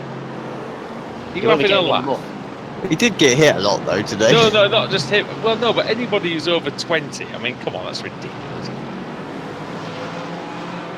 No, I know it's an hour and a half, but come on. I agree. I don't know what they're playing at, mate. You're only talking about what I managed to do around this track in the Nissan of all cars. How long was that race? 0 incident race in the Nissan. I have no idea how that happened. But just to put it into perspective, ladies and gentlemen, I've had 1 race in the Nissan at Daytona. It lasted 2 corners and I had 4 incidents. So if you continued at that rate, then you would have reached Josh Thompson's incident count within 12 corners. See, this is the thing. This is the thing that whether the fact that there's no incident limit works. I mean, there is a he has to take the penalty points. Yeah, he has to take the penalty points. So it's not like you just get it for free. So it begs the question: why the hell are they getting? Are they going to lose points? Probably because it's the final race of the season. Here comes Mogren on Kaiser then. This is pretty exciting then. For a spot in the top 5 as well, Kaiser will be very happy with how this has gone. 6 positions gained. He's done a great job as Kaiser, hasn't he, in this race, really? Yeah, he has. Biggest strategy spot on. Biggest mover in the field is John Roberts. We saw him yesterday. He's up 9 positions to 17th. The boosted car, Scuderia boosted for that matter. Yeah, and I've seen him spun round and sort of. He might have been off at one point as well. So I don't know if it's been the most wonderful race for Roberts either, but yeah, he's ended up as the It's a bit gutted. biggest gainer. We weren't introduced to John, was he? He was just sort of there, and no one really said who he was because they all knew who he was. Who he was either. But we never knew who he was. So yeah, sorry, John. He was just a man. Yeah. We would have we'd have properly sort of introduced ourselves if had we known. That happened a couple of times yesterday as well. So in future, if guys come up to us, really make sure you sort of go. Tell us who you are. Yeah. From my racing. Because we do. I have to apologise to Ashley Beard, right? I don't know if he's watching this, but he came up to me and said hello, and I didn't know who he was, and I was being talked to by about 2 or 3 different people at one time, and I kind of just didn't really say a lot to him, and then he walked off. But I honestly didn't know what he looked like until earlier on in the day, so I hadn't even remembered what he looked like. So come up and say who you are. Tell us who you are. Tell us in the future, because we're going to be at a few events this year. We're going to be at WEC at Silverstone, hopefully in August, and Sim Racing Expo in September in Germany. So yeah, come and, if you're going to come and say hi, it'd be nice to get an introduction, because we stood next to John for ages, and a photo. I wasn't actually sure it was John. So all sets us. He's sure of who's in front of him. It's Andy Shield, and he may be behind him in a minute because they're going wheel to wheel here. Oh, that's close. Oh, goodness me. It's been an eventful one for Setsas, hasn't he? But he's still managed to get into the top 10. He's a quality driver. He's enjoyed the BMW, and he's got an overlap on Shield here, but he's kind of struggled to get around the outside. Michael Hall's interested, and Michael Evdoka. Look how tight a line there Andy Shield took on the exit of the final corner on the infield. He was adamant in making sure that the Setsas BMW couldn't get at the inside. That's when you know that you've got a good balance in the car as well, when you can take a line like that. You're not afraid of it stepping out on you. Dave Baker and Carl Janssen separated by 6 seconds. Let's see what it was, 6.3. We'll see what it is now. Janssen 42.8 again. Baker 42.5 again.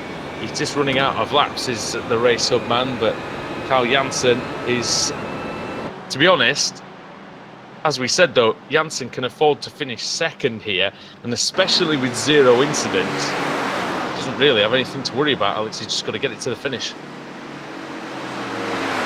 That's it. That's all that's all he's got to do. And don't thrash it. Don't do anything crazy. 9 minutes, 8 minutes to go. Setsas and Andy again. Sorry, Evdoka, wasn't it this time? Yeah, Evdoka with the dive bomb into turn 1. They've been racing each other for a little while now, to be honest. Andy got a slowdown that time as well, so give them both a good old draft. It's a good battle, this. Ferrari, BMW, Mercedes and Ferrari. Saw a very good looking Ferrari in the car park at Donington yesterday. Oh yeah, 458. Yeah, and there was a 5. Forgive me on the Ferraris. I should know what they are. I think it was a California. I think it was a California. Yeah. Plus, Andrew Whitehead was part of the Alfa Romeo owners club that graced us with their presence at Donington yesterday. The best line I saw was when somebody put a picture up of that, and it says, "Well, they all broke down in the same place then," which I thought was quite good. And immediately we become enemies of the Alfa Romeo owners club. Yeah, no wonder they had all the bonnets up looking at the engines, because they're all knackered. Nothing to see here. I think that's why Whitehead went for the Giulietta. It was the only one that worked. It was good to see. Like I say, it was good to see 10 yesterday. Imagine if he turns up in a Mito. Well, Alfa Mito. Well, somebody turned up in one of those sport cross things, didn't they? Oh yeah, we followed them out the circuit. They took the off-road way home. We took the. That Ford. Yes, I remember that one. Gregory, Mogren. Let's see if Mogren's going to have a go. And Kaiser, he goes up the inside. Kaiser gives him the room. That was a lovely move. If he can complete it, anyway, has he completed it? Oh no! Oh man, he has. Sides in front of Kaiser. Kaiser's still ahead of Gregory. Good driving from Mogren, Alex. That's nice. Although not now. Now it isn't, because he's gone and cocked up the exit. And this 4-way battle continues. Oh, you're wrong. Oh, sorry, it's only 3-way, isn't it? It's 4 behind. No, it's 4. That's Oh no. That's 4. It's the other battle. It's 4, isn't it? Sorry. But, Mogren, one great move, and then it's just setting back, and Gregory hits him again. Dear me. Do you remember the last time a bit of lap traffic was? Oh no, Sutton was actually on the lead lap, wasn't he, when he collided with Katz in? Oh yeah, they were fighting for position. Yeah. Let's have a look. Let's see if there's anything Ben Gregory could have done. Not really. Mogren moved across a little bit. Didn't really leave much space, I must say, that time. 5.5 minutes to go now. Baker's got the gap down to 5.5 seconds. Got to praise his work rate, especially with how good Carl Janssen is. But Ferrari looks like he's going to have to set up a second place here. Is once again half a second quicker. He's been consistently half a second quicker the last few laps. The only thing now, Alex, that can stop Carl Janssen is lap traffic or fuel. Yeah. You would hope that he's put enough fuel in. I'm pretty sure he will have done, because in a situation like this where he doesn't necessarily need to win the race, I think he would have made sure he's got enough in the tank. I'm pretty sure he would have nailed that as well, so no issues. And for all we know, this half a second that Baker's closing in, it may even just be the fuel saving being done by, or just the conservative nature of Carl Janssen right now. Problem for Evdoka and Andy Shield. They were running quite close together, let's be honest. Evdoka lost it on the exit of turn 1. Shiel. Oh, he had to take evasive action. Michael Hall said, "Thank you very much, gents. I'll have 2 positions." And, Not at all. and that allowed Sepsas to scamper away too. Not bad at all for Hall as they fall down the order.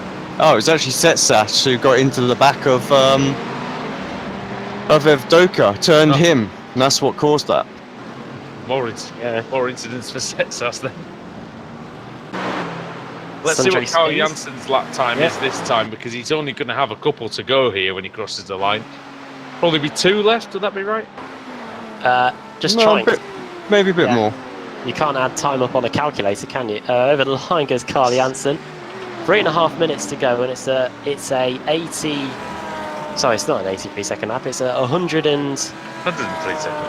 103 seconds. So, and we've got 180 seconds to go. So, just about 180 seconds to go. So, we might squeeze 2 more laps in.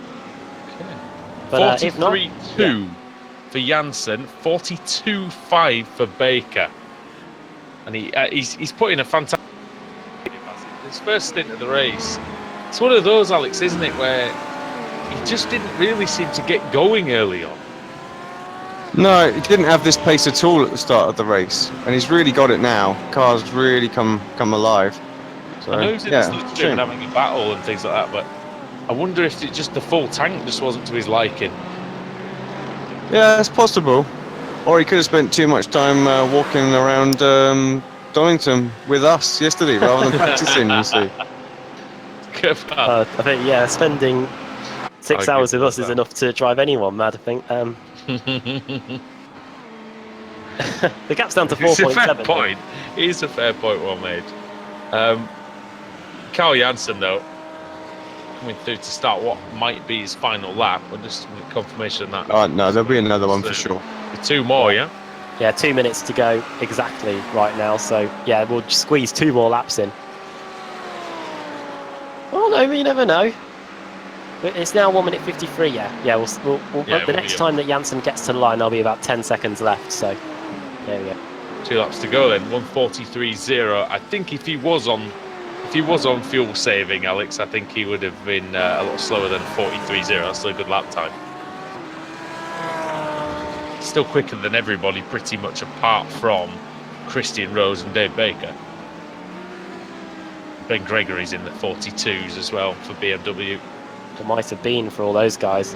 Fastest lap of the race is held by Nico Foggy. He's out of the race. He retired from the race. No, sorry, he had a fuel issue, didn't he? He's back on the circuit now, I think. Was that 42.1, was it? A 41.8. The only driver to get into the 41s in this. Good time, isn't it?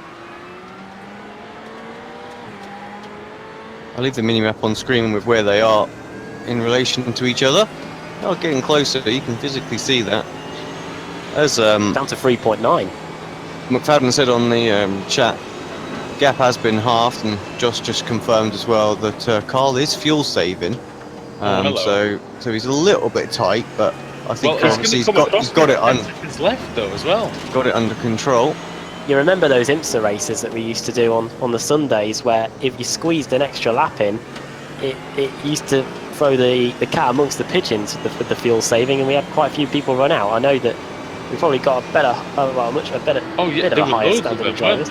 Loads of them that were out with fuel problems. I remember Road America, there were 3 or 4 of them coming up. The race leader was ran out of fuel at the final corner and he couldn't get up the hill.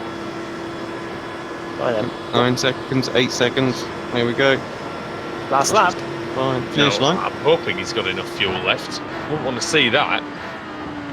42.5 again for Baker. There's no dangers there, is there? I don't think he would be going at that speed if he had any fuel concerns. Chris Wood into the pit lane with a lot of damage to the front. I don't know whether that's the reason why he's come in or he's ran out of fuel and he needs a splash and dash to make it home again. He was one of the earliest drivers in, I think. Chris Wood? Yeah, Chris Wood. Yeah, he was going very slowly, going around the banking when we were looking at the leader. So yeah, he's don't know what's going on there. It's not been the best race for Wood. He was a winner in this series, let's not forget. He's been a top 5 qualifier many times. just not his day at all. 18th on the grid. He's currently in. It's probably going to be 20th place when he comes out of the pits. Oh, Mogren and Kaiser getting extremely close, and Gregory's to the outside of us as well. Oh, these two have hit each other about 3 times in this race, haven't they? So I wouldn't put money on them not doing it again. But Carl Janssen then coming through the back straight for the final time into the bus stop chicane, and then he's just got the run to the line to claim the World Championship. Has he got enough fuel left in that Audi? It looks like he has. And through NASCAR Turn 4 for the final time. And coming to the line then to become the world champion. It's Carl Janssen for Radicals and for Audi. Dave Baker second place. Sorry, brilliant performance by those two all season. And Christian Rose. Racehub, they did everything they could, but it was just that sucker punch right in the middle of the race. We got Carl Janssen the gap he needed. Great battle here between Marco Mogren and Gregory as well as they come to the line. They were bumping These and banging. These two will crash coming over the line, guaranteed. Checkers or wreckers. Oh, he's going to try it. He's gone under the yellow line, cheating, and it still hasn't worked. Paul Smith and Michael. Was close. Yeah, Paul Smith and Michael Blake, I think. Has Paul just overtaken him?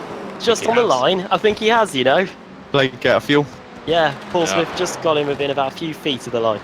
Freighter's trying to desperately trying to catch Roberts, but having a terrible run out of the final part of the infield, so he's going to be nowhere near him going through the banking. Just Draycott coming through to finish. Good shot of first, second, third in the championship, I think, there. Yeah. I think Will of Rose got back past Mogren, I think, in the points. It'll be close. He was ahead of him in both stages of this race, so. Gap between them. Yeah, I think he will. 8 points, or 6 points, yeah. Mogren driving for the SSW division of Radicals Online. They sat 7th in the championship going in final race meeting of the season. Of course, those pesky BMWs want to hog the spotlight, don't they? Well, what can we say? We are us BMW drivers. Get out of the way. Let them have the picture. No, brilliant season, and Everyone's a worthy champion. And I tell you what, Carl Janssen, Alex, what did we say? We said at the start of the season. We said after a few rounds, he was being a bit reckless. He wasn't playing the percentages. That changed halfway through the season, and suddenly he's a different driver. Suddenly he brings on the world title. Yeah, it did. We got some stick for saying that, you know, he needed to keep an eye on things and, you know, look at the big picture and stuff like that. But he started to drop down the timing screen just as we said that. Changed attitude just a tiny little bit. Started giving a little bit of room to you know, in the reverse grid races where, you know, he was struggling really and getting involved in the old crash. It was happening regularly, wasn't it? He was just pushing it. I remember Snetterton was one where he just pushed the issue when he just didn't need to. Yeah. And then that meant that he finished, you know, DNF'd, or he finished way down the order when he would have been top 5. Yeah, that's it. Just changed up, and look at him. Yeah, look at him now. Wins that one. So yeah, awesome season. So, and actually took that same attitude into the BSRTC as well. There it is. He's delighted. Oh, he's trying. There they are, the donuts. To do that, but he's almost got the Audi beached on the bottom of the banking. But yeah, absolutely brilliant performance all season long. And Adam, we've got the final results then of the final round of the evening and the final one of the season. Here we go then. Carl Janssen win. Dave Baker second. Christian Rose third. The top 3 in the championship, we reckon. That's how they finished. 4th, Johnny Brandon. 5th, Johan Kaiser. Just beating Marco Mogren to a spot in the top 5 in the end. Great job by Kaiser as well. 6 positions gained. Then Mogren 7th, Gregory Kaiser 5th, Mogren 6th, Gregory 7th. Then it's Setsas in 8th, 7 positions gained there. Then Michael Hall in 9th, and Andy Shield dropping 4 positions to finish in 10th. However, I'm guessing the tyres were getting pretty hot towards the end. Had a few spins down at the first corner. Michael Evdoka finishing in 11th, then car 666, Stephen Baxter in 12th, Maciek Sakovic 13th, Chaz Draycott 8 positions gained to 14th, so a good quiet drive there by Chaz, plugging away to get into 14th place. Dion Phillips in 15th, 16th for John Roberts, 10 positions gained as well, joint biggest mover in the field alongside Stephen Burke. Miguel Freitas 17th, 18th, there he is, another big mover, Stephen Burke. Paul Smith a lap behind, but managed to gain 8 positions, finish in 19th, just beating Michael Blake to the line as well. He ran out of fuel right at the death. 21st place finish for Scott Malcolm, 11 positions gained. He, in fact, is the biggest mover, car 74. Chris Wood in 22nd, then Andrew Whitehead, Nick Foggy, 21 positions behind. Then it's Josh Rayfield. In fact, he's the biggest mover. I'm just scrolling down and they just seem to be getting bigger. Car 96 finishing in 25th. He did start pretty much last, to be fair, so that explains his rise up through the field. Then Matt Keever in his epic livery finished in 26th. Then Mark Woodhouse 27th. Josh Thompson, we saw what happened to him. He finished in 28th as someone still on the infield doing donuts. Then David White 29th. Matt Bunn 30th. Adam Hedgecock 31st. 8 positions lost there in the pits for a good 45 minutes of the race. Then Stuart Atkinson, Chris White, Lee Woodburn, Jim McFadden out pretty early on. Stephen Dawson as well. Paul Smith's teammate, Dave Crozier as well in the pits for a good hour and 25 minutes. Pete Newman buried in the tyre barrier within about 2 laps. Not the end of the season he wanted. And as the maths should be right, these results mean that CQR Racehub will claim the team's championship as well. Yeah, very, very well deserved indeed. And speaking of well deserved, we've got the man of the moment in the commentary box. Carl Janssen joins us, world champion. Yeah, well, it was a tough race, definitely. It was indeed, but you didn't put a foot wrong. And we spoke at the start of the season about how on the broadcast that you maybe weren't quite playing the percentage game, maybe making some moves slightly too aggressive when it wasn't needed. But second half of the season, you seem to just drive absolutely perfectly, and it seemed to really come together for you today. I believe it was a 0 incident race for you. Yeah, it was. That was basically my goal the whole time, because Audi wasn't the fastest on the straight line. So basically, I knew if someone catch me, they would just go past. But I had this overall speed, but not the straight line, so I just went for the steroids and then hope for the best.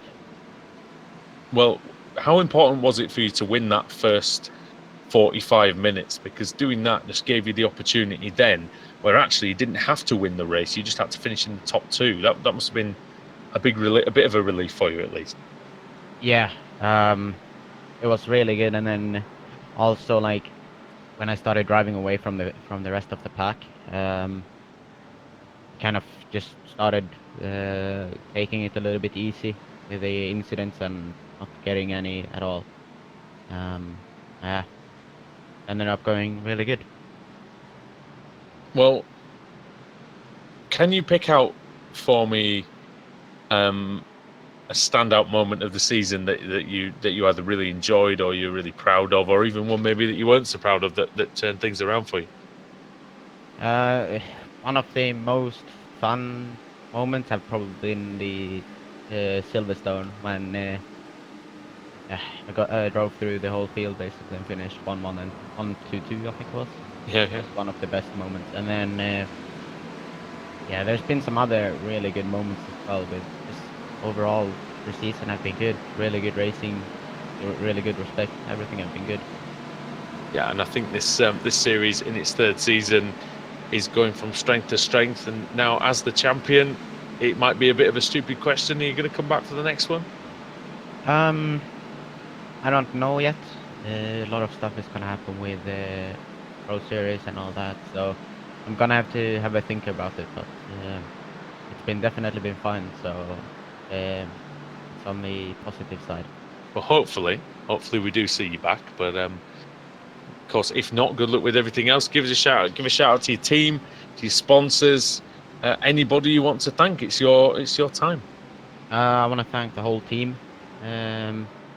And then I want to thank all the sponsors, Sideways, Joel Rail Timing, Brownfield Simulation, as the Sim Race, and also our newest sponsor, Arma Centrum.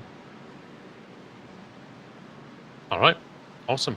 Well, thanks very much for joining us, Carl. And again, congratulations. Just stick with us in the commentary box for a minute. We might get a quick word with you once again at the end. But we've got Adam standing by with our runner-up.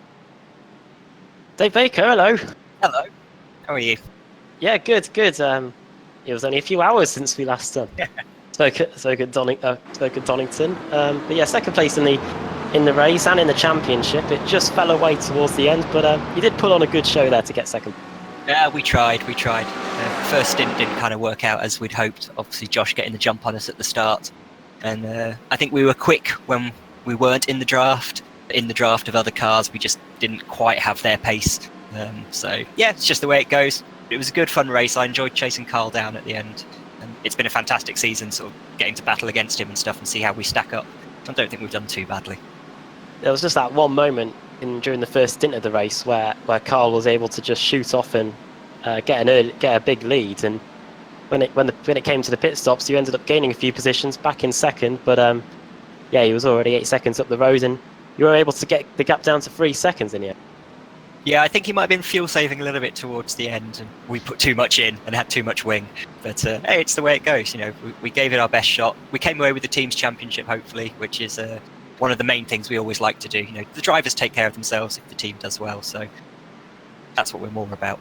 But yeah, to say battle against Carl and Marco and sort of Josh from the Radicals teams and all the other guys as well, sort of see how we stack up against them, because you know, those guys are proper quick.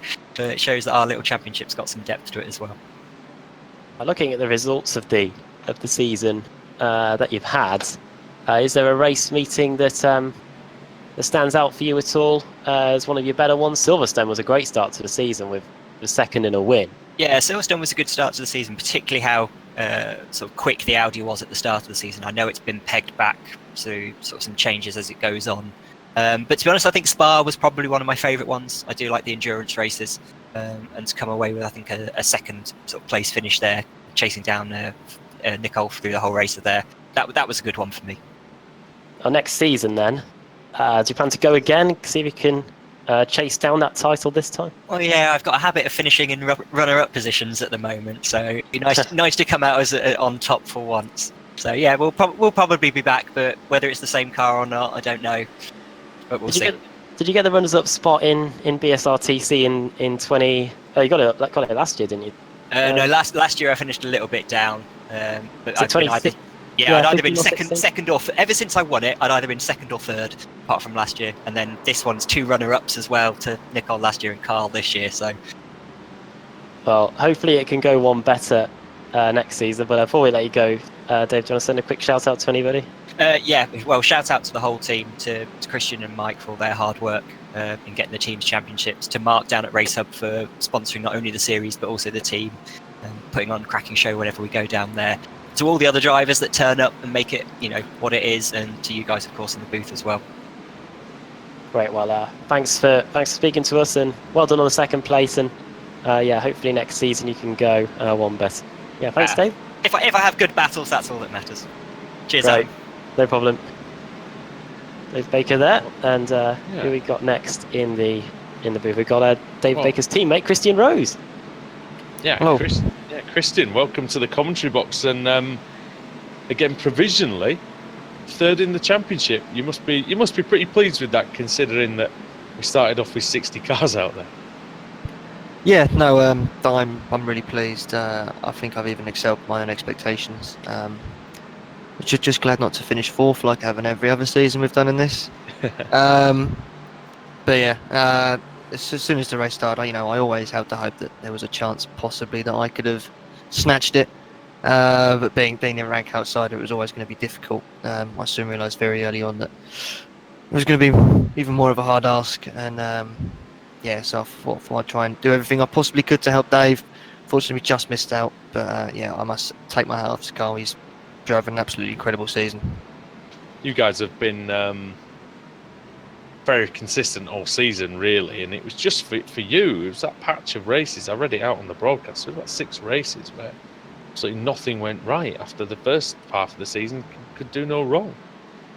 Yeah, so you know, when you have a bit of bad luck, it seems to come along all at once for me.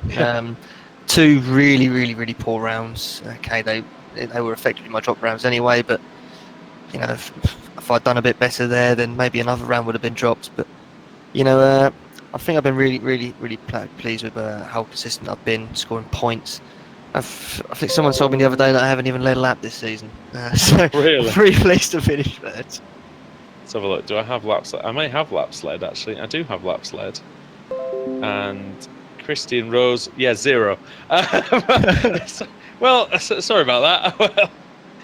Oh dear. But it shows what can be done. You know, you don't have to lead laps. You don't have to win races. It's all about the consistency. I mean, Dave, when you won your title, did you win one race? Was it?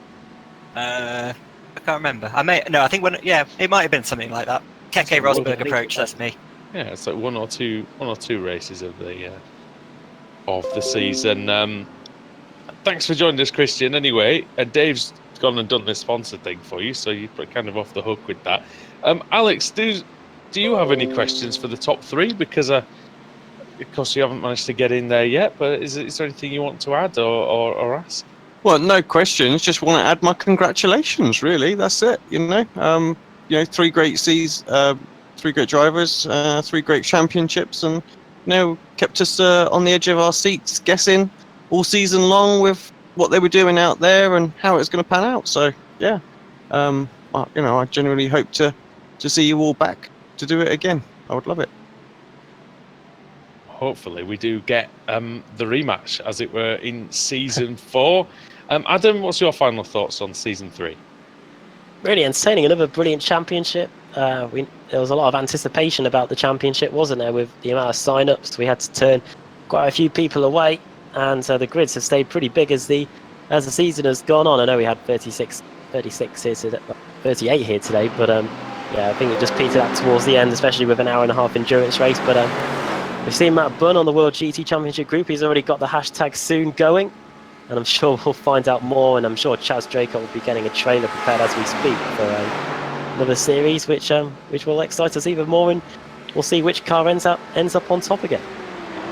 All right. Well, from my point of view, it's been a great season. It's been one of the most enjoyable ones that we've covered in recent times on Apex Racing TV. Thank you to everybody who's been involved with this season, to the drivers, the teams, and especially our great sponsors as well, Racehub and Simmortal, because without them, there wouldn't be the prizes for the drivers, and a lot of the series wouldn't be able to take place. So well done to those guys, and well done to the admins as well, putting on a very polished and well-run series. So that just about concludes tonight's broadcast from the Daytona International Speedway and the World GT Championship. From all of us here, from Andrew Woodhouse, from Adam Bath and Alex Simpson, it's good night from Daytona.